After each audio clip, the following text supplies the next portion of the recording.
قراره با همدیگه اینجا یکی از ساده ترین تکنیک های رو یاد بگیریم که با انجام دادنش، با تمرین کردنش، با گوش دادن به این که چی میخوام بهتون توی این ویدیو بگم تا آخر بهتون کمک میکنه که تغییرات بی نهایت بزرگ و اساسی توی زندگیتون به وجود بیارید. این تکنیک یکی از اون چیزایی هستش که اگر یک کسی از من بپرسه که من از کجا شروع بکنم یا تمام کارهایی که انجام میدم به نتیجه نمیرسن و انگار هیچ اتفاقی توی زندگیم نمیفته، حتی اگر ساعتها بشینم مدیتیشن و تصویرسازی بکنم، بهش میگم همه چی رو بذار کنار، بیا این کار رو انجام بده، برای اینکه تغییراتی که با انجام دادن این روش توی زندگیتون اتفاق میفته غیر قابل باوره. قرار تمام این تکنیک بر پایه 68 ثانیه باشه. 68 ثانیه تمرکز بر روی اون چیزی که میخواین در طول روز. این تکنیک نه جادو جنبله که فکر بکنید قراره یک اتفاق سیاه و تاریکی بیفته و یک نیروی خارق‌العاده‌ای من رو از یک جای دنیا بیاد هدایت و حمایت بکنه. نه اینکه ساعت‌ها مدیتیشنی هست که شما باید خودتون رو مجبور بکنید توی یک پوزیشن یا توی یک حالت بشینید. برای خیلی لذت بخشه. برای مثال برای خود من بی نهایت این پروسه لذت بخشه که بشینم 1 ساعت مدیتیشن بکنم، ولی خیلی ها نمیتونن ذهنشون رو حتی برای 5 دقیقه متمرکز نگه دارن. پس این تکنیک در رابطه با این هست که چطوری 1 دقیقه فکر کردن روی اون چیزی که میخواین میتونه زندگی شما رو عوض بکنه. حالا بیایم مثلا ببینیم که پشت این تکنیک 68 ثانیه چه چیزی نشسته. این قانون 68 ثانیه چه چیزی رو میخواد به شما بگه. این روش به شما میگه که اگر بتونید یک فکر رو، یک چیزی که روش تمرکز دارید رو، روش فکر میکنید رو برای مدت 68 ثانیه توی ذهنتون نگه دارید به صورت اکتیو، به صورت فعال، شدت و انرژی که از اون فکر حاصل میشه چیزهای مشابه، اتفاقات مشابه، افراد مشابه، شرایط و وقایع مشابه رو که انرژی مشابه به اون سطح فکری رو دارن توی زندگی شما جذب میکنن. و فکر بکنید که شما جلوی یک حوضچه وایسادین و یک سنگ پرتاب میکنید. اون سنگه شروع همون فکری هست که شما مثل یک دانه توی ذهنتون میذارید و اون امواجی که از پرتاب کردن اون سنگ در اون حوزه حاصل میشن تشعشعات فکری هست که از شما به بیرون فرستاده شده. پس 68 ثانیه تمرکز روی اون فکری که توی سرتون هست همون جریان و همون انرژی رو از مغز شما به بیرون ساطع میکنه و باعث میشه که شما بتونید انرژی های مشابه رو جذب بکنید. کلید اصلی پیروزی در این تکنیک انجام دادن مداومش هست.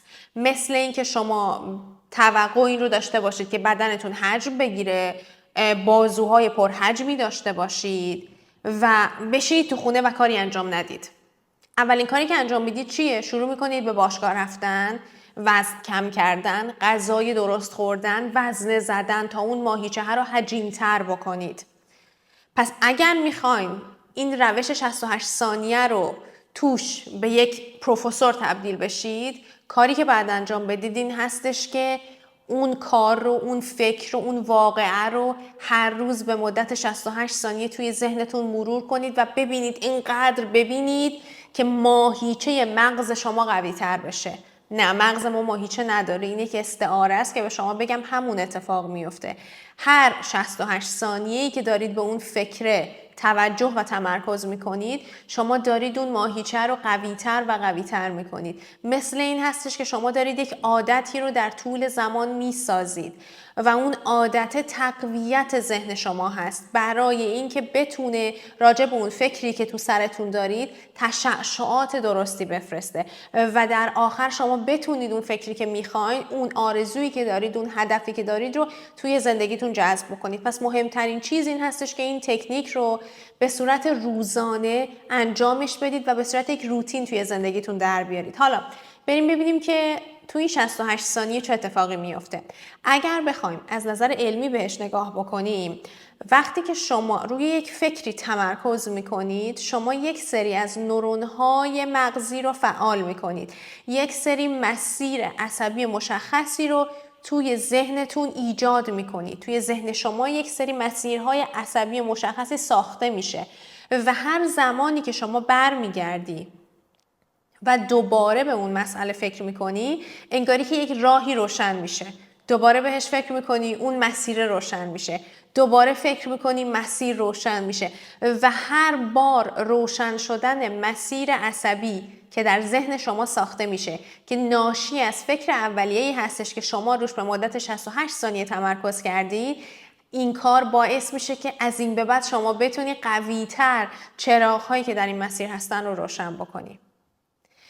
و این انرژی هستش که شما با فکر کردن به اون مسئله توی ذهنتون، توی مغزتون ایجاد میکنید و زمانی که بهش احساسات رو اضافه میکنید خیلی سریعتر میتونید به اون انرژی دست پیدا بکنید و اینجا همون جایی هست که شما معنای نوروپلاستیسیتی رو در زندگیتون پیاده کردید و انجام دادید. نوروپلاستیسیتی میگه مغز توانایی ریجنریشن داره، توانایی این رو داره که دوباره خودش رو بازسازی بکنه و توانایی ایجاد کانکشن های جدید و ارتباطات جدید رو داره.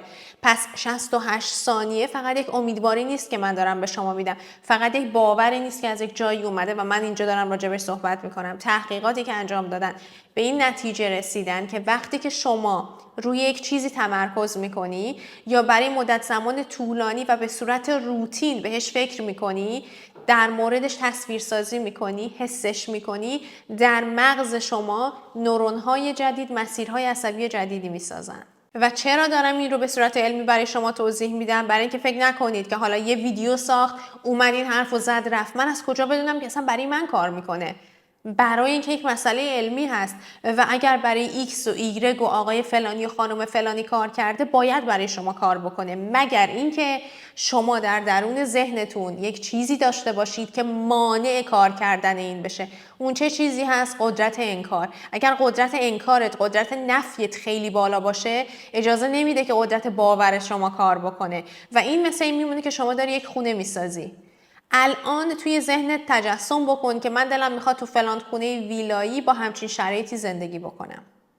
همون خونه از گذاشتن آجرها روی همدیگه ساخته شده.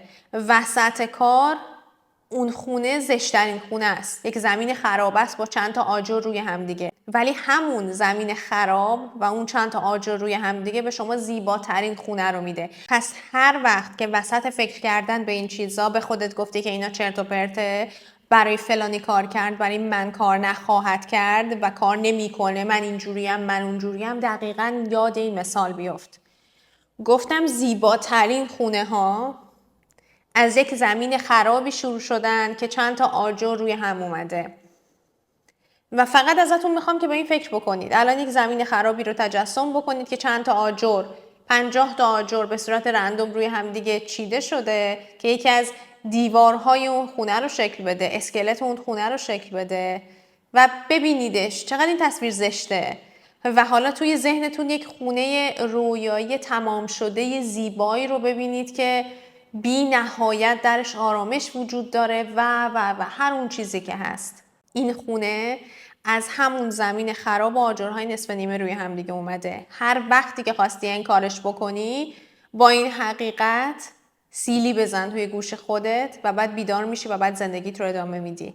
برای اینکه بتونید این 68 ثانیه رو به درستی انجام بدید، اولین کار این هستش که یک جای ساکت و آروم پیدا بکنید که کسی نباشه که شما رو برای 1 دقیقه، همون 60 به اضافه 8 ثانیه، ذهنتون رو پراکنده بکنه، آزارتون بده. چند تا نفس عمیق بکشید که بتونید حواستون رو جمع بکنید و ذهنتون رو در حال قرار بدید، در حال ترین حالت ممکن قرارش بدید. این یکی از ساده ترین تمرین هایی هستش که میتونید انجام بدید و بزرگترین تغییرات رو توی زندگیتون به وجود بیارید. من اکثر وقتایی که خودم واقعا خسته میشم از انرژی گذاشتن راجع به یک چیزی، تنها کاری که انجام میدم این هست: یا بشینید یا دراز بکشید، چشماتون رو ببندید و تمرکز بکنید روی یک دونه تفکر واحد و مشخص. یه چیزی که کاملا معلومه، یه چیزی که گنگ و مبهم باشه رو نمیتونید این تکنیک رو روش پیاده بکنید. آرامش داشتن توی زندگی، فروش، خرید، سلامتی، شریک زندگی، به دست آوردن یک موقعیت، شغل، هر اون چیزی که میخواین. و این فکر رو برای مدت 68 ثانیه در ذهنتون به صورت اکتیو و فعال نگه دارید. حالا در این 68 ثانیه شما قراره تمام انرژی ذهنیتون رو بذارید روی افکارتون که راجع به اون خواسته هست. ببینیدش به صورت 100% واضح و کامل، ببینیدش، حسش بکنید. و بعد از این قرار هست به محض اینکه 68 ثانیه تموم شد، حالا تو پرانتز چطوری بدونیم 68 ثانیه؟ رو گوشیتون زمان بذارید 68 ثانیه. به محض اینکه 68 ثانیه تموم میشه شما برمیگردی تو زمان حال و این تمرین بی نهایت موثره. به قدری قوی هست که شاید الان باورش نکنی. همون زمانی که از اون خیالی که داشتی برمیگردی به زمان حال، یک چراغی رو توی ذهنتون دارین روشن میکنید. همون نوروپتوی، همون مسیر عصبی که قرار ساخته بشه رو شما با این کار هر بار داری فعال میکنی و با این کار هر بار داری روشنش میکنی و این مثل یک شوکی میمونه که تو داری به مغزت میدی و هر روز وقتی چند بار این کار رو انجام میدی، توی یک تونل تاریکی یه دفعه چراغونی میشه، توی یک تونل تاریکی یه دفعه چراغونی میشه، توی یک تونل تاریکی یه دفعه چراغونی میشه. و چون از زمان حال میپری تو اون زمان، بدون اینکه بدونید اون 68 ثانیه که تجربه میکنید وارد ضمیر ناخودآگاه شما میشه. این یکی از قوی ترین تمرین هایی هستش که باعث میشه خیلی راحت‌تر بتونید چیزهایی که میخواین رو وارد تجربه این دنیاتون بکنید.